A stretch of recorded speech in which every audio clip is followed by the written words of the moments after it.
Tech Prince nga pala and welcome back to my channel. So last April 2018, na-release sa mundo ang first gaming smartphone na may cooling system. Yan si Nubia REDMAGIC. Same year naman nung November, the world's first gaming smartphone na merong shoulder triggers ay na-release. Yan si REDMAGIC Mars.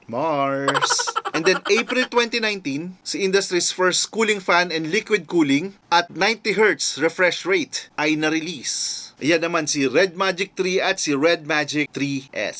So pandemic year of March 2020, last year lang, the world's first gaming smartphone na merong 144Hz refresh rate ay na-release. Yan ay si REDMAGIC 5 series. And then, earlier this year, nag-release naman si Nubia ng REDMAGIC 6, REDMAGIC 6 Pro, and REDMAGIC 6R. And then the company said last month that they will be releasing the REDMAGIC 6S Pro this September. Tama kayo ng pagkakarinig? This September, which will be powered by the latest and the greatest Snapdragon 888 chipset. So itong phone na to, it comes with two variants, okay? So the first one is 12 gig partner with 128 gigs of ROM, and then si 16 gig partner with 256 of ROM. Napakalaking storage at napakalakas na memory para sa mas maraming applications na ginagamit. This phone will boot to Android 11 OS, which is based of course in REDMAGIC UI. So ano pang hinihintay natin? Samahan nyo ako at si Darkside at reviewin na natin ang phone na to. Let's go!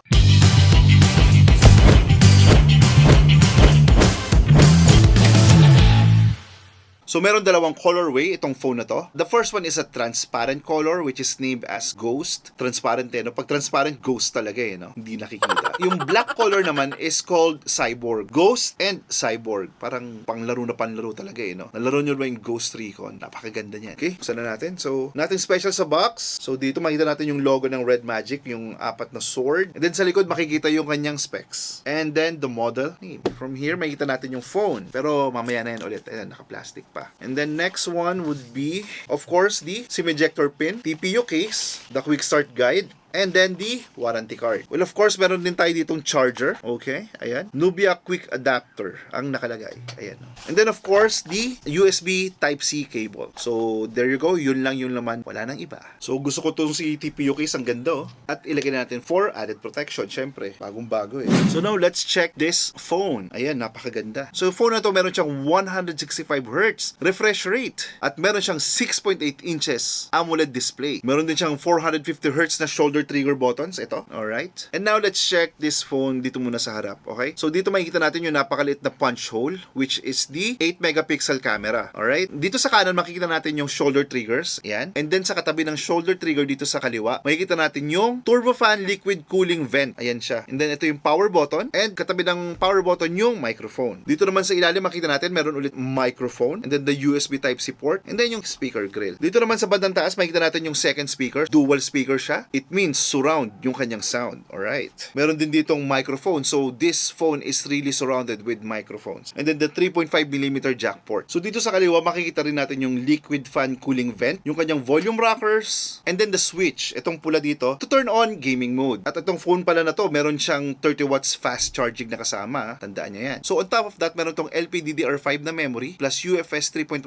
for ultra fast memory. So, ito palang colorway lang sa akin ay Cyborg. And then, yung kanyang RAM is 12 gig. Alright. So, tingnan naman natin yung likod niya. Ayan, look at this one. Glossy yung likod niya since it's glass finish. This really is a pretty big phone and nearly 7 inches yung kanyang laki. Laki niyan, 7 inches. And then from here, makikita natin yung 64MP triple camera niya. And then ang protection is Corning Gorilla Glass. So, mabalik tayo dun sa kanyang cooling fan. Alright? So, yung fan internally ay upgraded. So, meron siyang 59 fan blades and can spin up to 20,000 RPM. You heard it right, 20,000 RPM. So, this is to further increase the air volume and pressure. So the company claims that this is driven by a brushless motor. The maximum noise level from this fan would only be 28 decibels. Quite impressive. Hindi kanyan ibabother while playing games. So hindi siya ganun kalakas. Paganda ng paganda yung mga feature na meron talaga si Nubia no? Galing eh.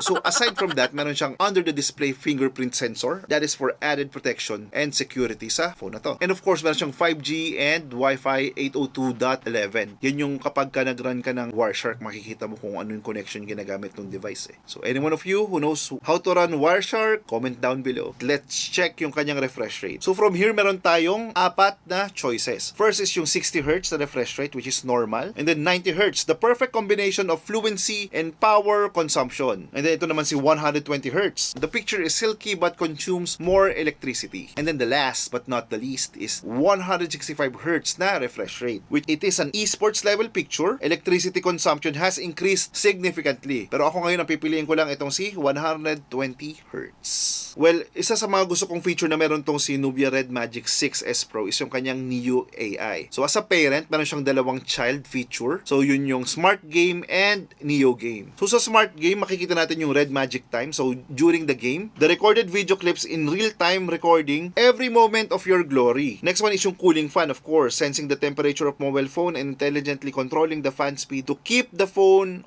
at a constant temperature during the game. Last one, you can intelligently adjust the refresh rate. So according to the game support ability, match the best screen refresh rate based on the game frame rate to make the experience smooth. So ganun siya ka-smart, meron siyang ganung klaseng feature. So aside from Smart Game, meron siyang Neo Speed. So makikita natin dito yung fast startup, intelligent scheduling, night repair. So ang ginagandahan ng night repair is kunyari matutulog ka na, magpapahinga ka na, okay? Habang naka-idle yung phone mo, naka-on lang siya, it will automatically clear the memory, the trash, and it will arrange yung kanyang mga disk. Meron din siyang screen adjustment, meron din siyang app freezing. So, isa to sa gusto ko kasi for example, di ba, usually sa mga ibang smartphones natin kapag nag-open tayo ng game and then kahit i-close mo siya, it's still running sa background and it consumes electricity and power kaya mabilis ka malobat. Akala mo totally stop na siya eh. Actually, on my other phone, I use CC Cleaner to monitor my applications and siya yung nagte-terminate kapag hindi talaga ginagamit. And then kapag yun nga, napapansin ko mabilis malobat, yun kasi yung reason. So, kailangan ko pa siya i-manual na i-terminate using the said application, si CC Cleaner. And then, last but not the least, yung kanyang file awareness. So, meron din siyang USB connection to desktop or laptop. And then, here's what you will see kapag ka sinalpak mo to. Ito yung nakita ko sa MacBook ko eh. Meron kang tatlong options. Transfer files, transfer pictures, or charge only. So, now, let's enable the gaming mode. Alright, ayan, i-on natin. Listen to that. Grabe yung surround eh, no? Ang ganda. Okay, from here, nandito tayo sa game lobby. On where makikita natin yung Mobile Legends, yung Pusoy, yung Call of Duty, at yung League of Legends Wild Rift. Kung makikita nyo, napakabilis. Ayan, you just swipe it from right to left. And then, select ka ng game. For example, itong si Call of Duty. So, ito naman yung isa sa gusto ko. So, while playing, you can swipe from right to left para makita pa natin yung ibang game configuration. So, from here, makita natin, you can change the brightness. Pwede ka mag-configure ng refresh rate, manual recording, yung frame rate display niya, i-enable mo rin yung turbo fan. Bali pala si turbo fan na kapag ka in-enable mo, for example, dito sa homepage pa lang ulit, balik tayo sa homepage, okay? So, pag in-enable mo si turbo fan, ayan, nakaset siya dun sa leaf or yung sabi natin yung level 1 ng speed. Pero kapag kunyari in-enable mo sa homepage si cooling fan na level 2 or yung si snowflake yung pipiliin mo. So kahit i-off mo yan, pagka naglalaro ka, in-enable mo automatically dun siya kay snowflake yung sa second level which is mas malakas magtanggal ng heat. Lock touch, of course. Pwede ka rin mag-screen lock. So meron din siyang turn on charge separation. This is important kasi this will prevent heat generation. Pag in-enable mo to, automatic mag-on si fan. Okay? And then ayun, screenshot. No need to press yung power button and yung volume rockers to take screenshot. Ang isa lang siguro makikita kong downside nito is you really have to open the other game mode settings sa left to right pagka nag-enable ka ng isa. So kapag may napili ka ng isa, hindi siya yung parang multiple sa nang pipili ka. Magko-close siya and then you have to reopen it again. Hindi ko na masasabing inconvenience pero okay na rin. Now let's check yung kanyang camera. So it sports an 8 megapixel selfie camera. Sinabi ko kanina, itong maliit na punch hole. And a 64 megapixel triple camera array for photography. So yung main camera niya is 64 MP. Tapos yung next naman which is ultra wide is 8 MP and 2 MP naman yung kanyang last. And then you can shoot video ng 4K at 30 or 60 frames per second and then 1080p at 30, 60, 120, 240 frames per second. Yung 8 MP selfie camera naman niya, merong HDR feature and can record videos at 1080p at 30 frames per second. Hindi naman photography yung main focus ng phone na to, pero the photos are still decent. So, i-picture na natin si Darkseid. Kitang-kita pa rin yung detalye sa action figure na to, sa McFarlane action figure na to. to. So, alam mong galit na galit siya, di ba? Napaka-clear pa rin ng resulta. At ito naman yung mga photos na kinuhanan ko pag gabi.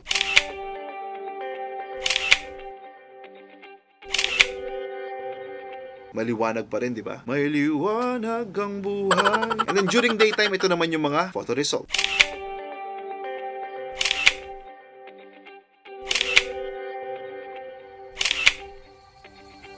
And then, selfie ako, magsi-selfie. Ayan.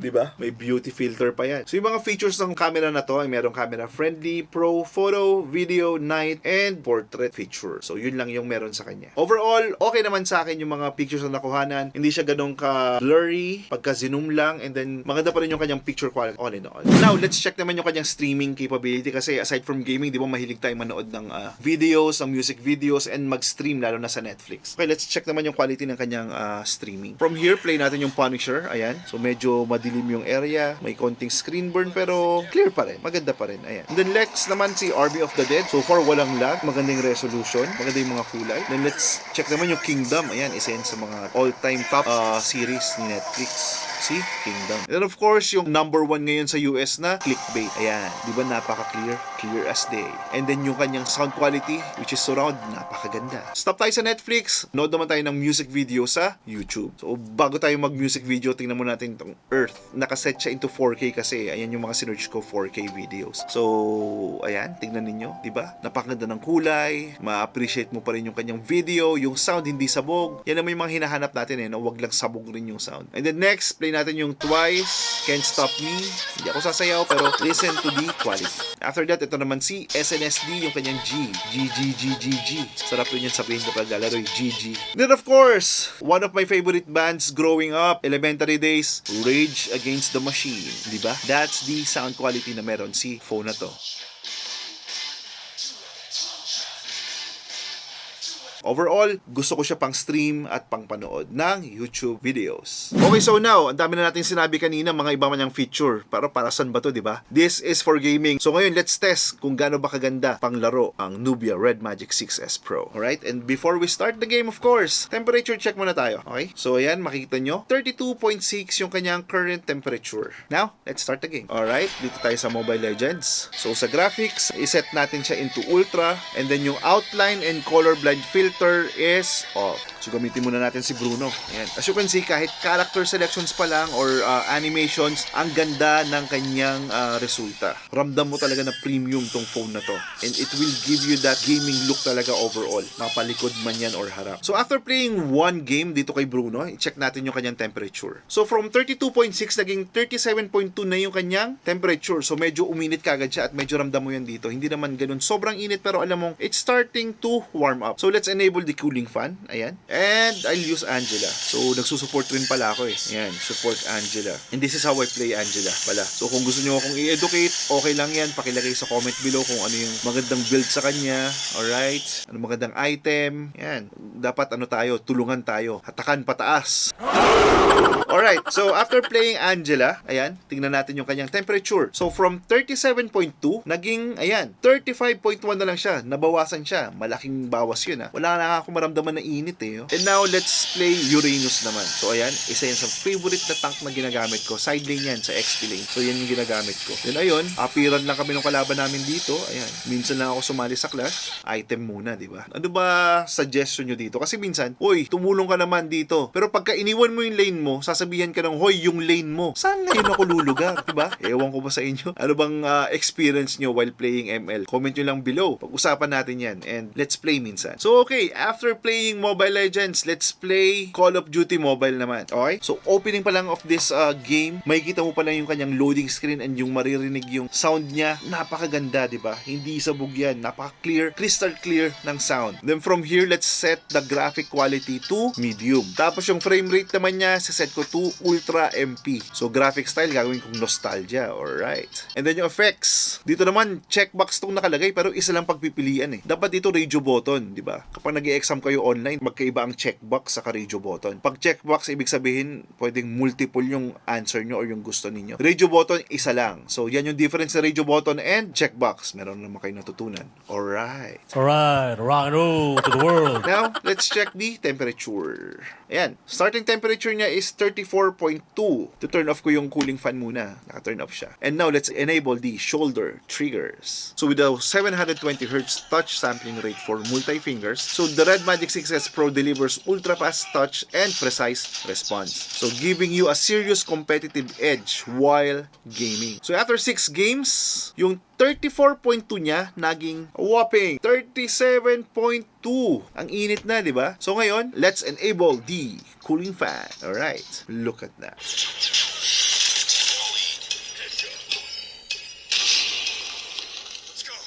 And after playing 5 games of Call of Duty Mobile dito sa phone na to and enabling the cooling fan, let's check the temperature. So from 37.2 naging 34.6. So halos wala talagang init ka mararamdaman pagka in-enable yung cooling fan at hindi rin ganun kalakas yung battery consumption niya. So more time on playing, less time on worrying kung gusto mo na mag-charge. Yan yung meron si Nubia REDMAGIC 6S Pro. And now let's play Pusoy.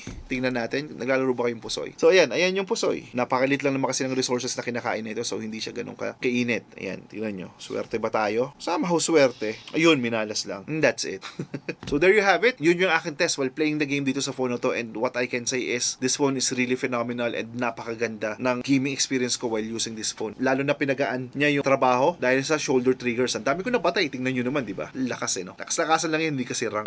So now, pag-usapan natin yung pros and cons ng phone na to. So magsimula muna tayo sa pros. Number 1, cooling fan allows the CPU to run at a faster frequency for longer periods of time. Number 2, yung stereo speakers niya loud and powerful. And then meron siyang reliable battery, alright? Then napaka-sharp ng screen niya. Dual SIM din pala siya. So kung meron kang tinetext sa Globe, kabila naman smart, pwede mong gamitin to. Trabaho yung isa na SIM, pang personal naman yung isa. Kayo kung ano iniisip nyo kasi. Then it supports 5G. Meron siyang face unlock at fingerprint sensor. And yes, it supports NFC. Pag-usapan naman natin yung cons ng phone na to. So wala siyang water and dust resistance. Battery niya is non-removable. So medyo mabigat siya. Ayan. Around 220 grams yung kanyang bigat. Well, holding a hefty phone for a quite some time or an enhanced period of time will exhaust your arms. So yun lang naman nakikita ko sa phone na to para sa cons area. So using this phone for everyday use and of course gaming makes this a great value for what it is. And there you go. Maraming salamat sa panonood ng aking short unboxing and performance review ng REDMAGIC 6S Pro. And again, wala kang ibang gagawin kundi mag-relax, umupo sa sopa, i-click yung subscribe button at yung bell icon para maging updated sa aking susunod na videos. Hanggang sa muli, ito nga pala ulit si Darkside. All of existence shall be mine. At Tech Prince nagsasabing paalam and see you next time.